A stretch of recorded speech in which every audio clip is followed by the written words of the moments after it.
Hello and welcome to the TechTours Delayed Gratification Guide on how to green screen. In this program, I'll explain some of the techniques and also share with you some ideas on how you can create a creative and dynamic program inside the studio.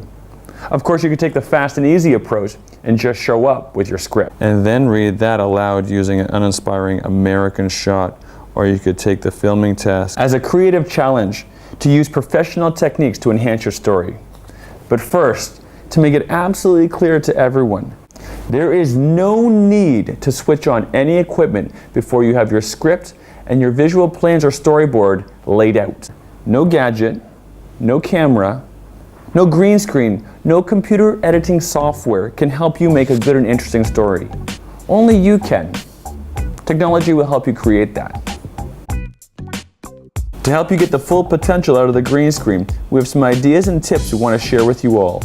First thing, making a film or video is about putting all your information into a variation of different shots. In a real movie, you mostly shoot the action from different angles using different shot sizes.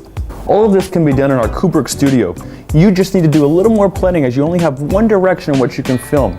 And this may seem a little bit limiting, but in fact it's not. And as you can see here, there's an unlimited amount of possibilities. And the only limits are your imagination.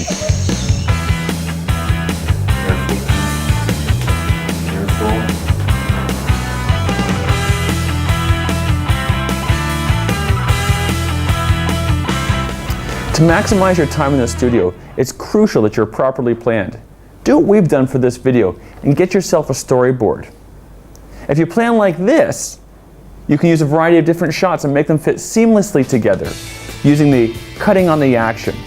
Like this, where I apparently turn around to look into another camera, like you often see in studio productions.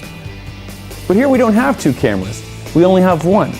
And I just start to turn on that one shot, and then continue that movement into another shot.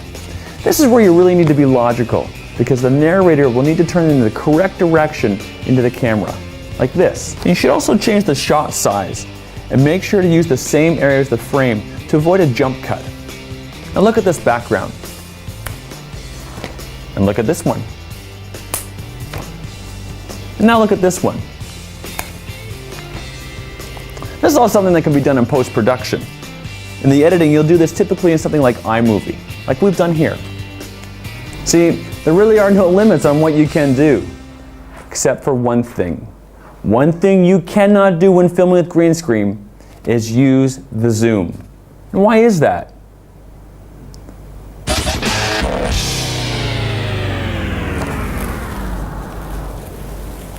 Yes, something like that will happen. Hello. Hi, Mr. McMahon. You've come at just the right time. All right, now we're going to talk about working with sound. Now, we've already learned about using one narrator in our script.